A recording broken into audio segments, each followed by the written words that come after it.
Pare, bago ko kayo, kailangan ko nung libre. Kaya lang, wala akong alam na malapit na kainan dito eh. May alam ako, malapit lang. Oh? Masarap ba dun? Siyempre naman. Tara na. Saan mo ito? Sige, ito tayo.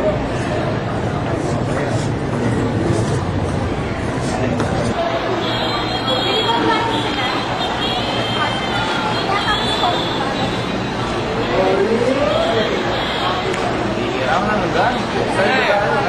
Saan tayo? Ben, ano ba si Joanne? Oo, wala na pa.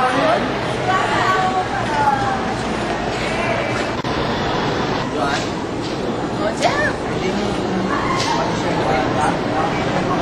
Sige, okay lang. Saan kayo galing? Sa office, nakakatapos na ng conference.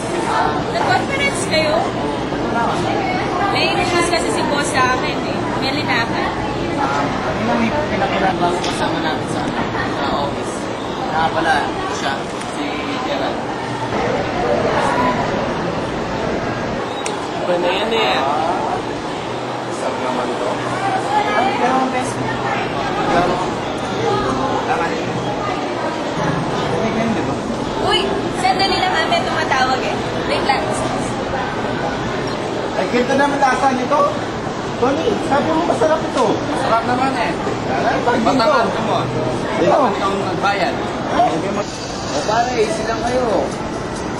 Inumin lang yan. Huwag kayong mag-away. Wala masyado kayong epan. Or pakin pa kayo eh. Uy, Gerald, alam mo ba? May talent ako. Ano? Magaling ako maghula. Oo? Hindi naman ang S. Ngayon. Ipitan mo yung Uy guys! Kaya na pala ako. Tinawagan ako ni boss. May pinapatrabaho ko siya. Bilis naman. Tapos na rin ang lunch break ko eh. Guys, una na ako ah. Bye-bye! ingat. Wait. May nakalimutan ka pala. Nakalimutan mo itanong yung number ko. Number mo? Ay, hindi. Joke lang. Itatanong ko na lang yung number mo. Pwede bang pa-save na lang?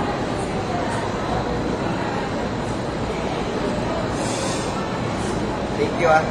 Sige, una na ako ah. Meron pa ako gagawin. Sige, ingat na lang. Bye-bye!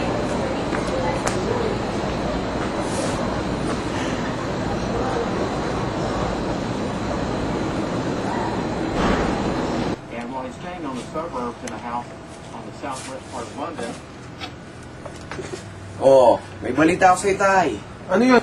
May mga bagong planong napag-usapan dun sa kabilang kumpanya. Anong plano? Magugustuhan ko ba yan?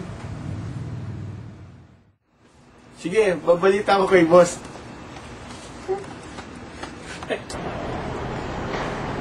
Ano? Dali na, gawin mo na ang pinapagawa ko sa inyo.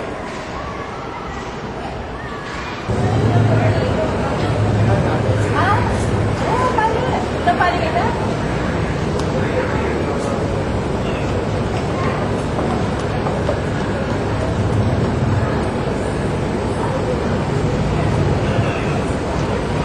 Good morning, sir.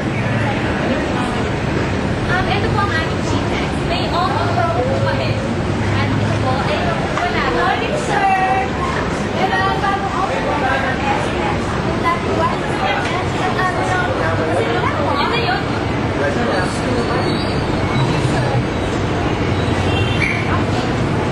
Thank you, sir. Tama na lang po ang card ko.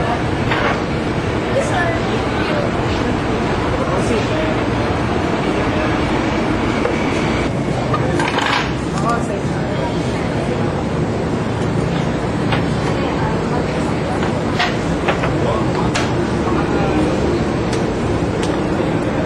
Hello, boss.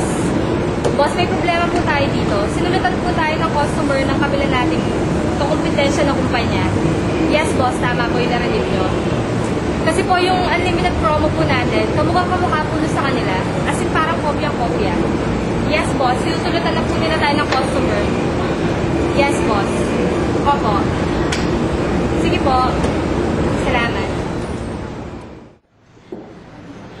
This is an emergency meeting, so you have to listen carefully. Unfortunately, naunahan tayo ng kalaban nating kumpanya sa ating promo. Oh, bakit nangyari yun? Oh my God, this is something alarming. Kailangan iluwin tayo sa lalang madaling panahon. Yeah, you're right. Malulugi ang kumpanya kung magpapatuloy ito. Any contingency plan? Sir, I think Tony has a contingency plan. Sige nga, Ton.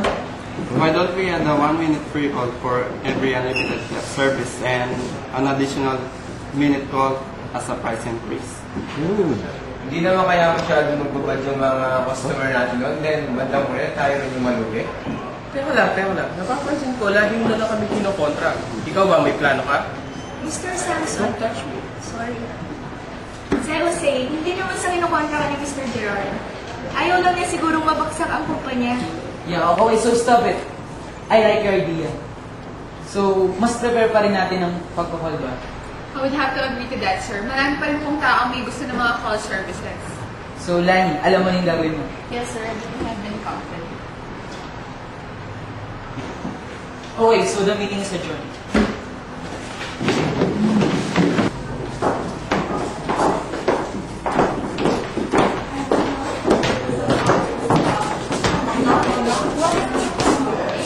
Baby, uuwi ka na ba? Pwede ba mas sabay na lang tayo? Sige. Sabi na namin uuwi. Ha? May gagawin pa kasi kami. May pupuntahan pa kami. Oo. Sino kasama mo? Siya. Sige ah. Kita na lang tayo bukas.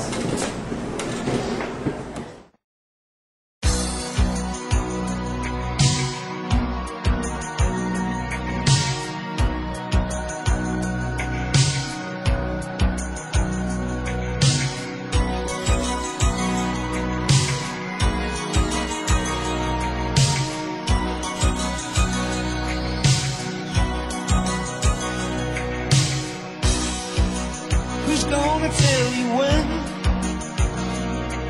it's too late?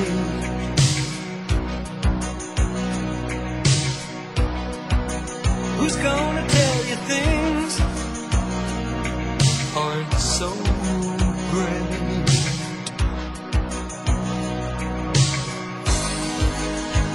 You can't go on thinking. Sige, tuloy. Sir, it's hard for me to tell this, pero yung kumpanya ko, nasa binit ako nakamatay. Sir, ito po yung mga records and files na kailangan ko sa akin. Sir, tumawag na rin po pala si Mr. Hernandez. Yung 10 cheque na 30 million cash, tumalbog po lahat. What? Sir, marami na rin po nakapag-hack sa system natin. Sir! Sir! Sir!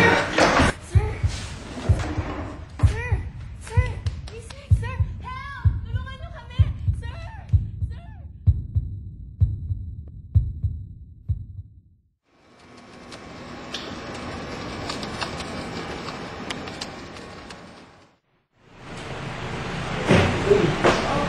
Gusto mo yun nandiyan?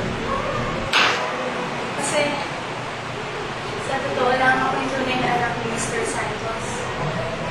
Ayaw namin ipagkapit sa kumpanya kasi baka isipin niyo may favoritism. Oo ba? Hindi ko na itutuloy. Ang alin? Wala na. Titigil ko na yung kalokohan ito. Babalik ko na yung lahat ng mga anak ko. Hindi nyo na ako mapapaikot ngayon.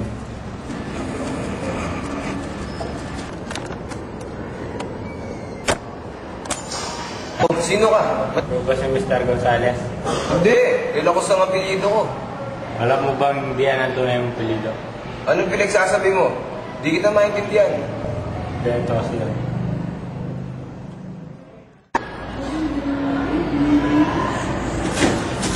Ikaw may kasalanan kung bakit bumagsak ang kanyang pangaliwan. Wala naman! Wala naman! Magsawa ka na!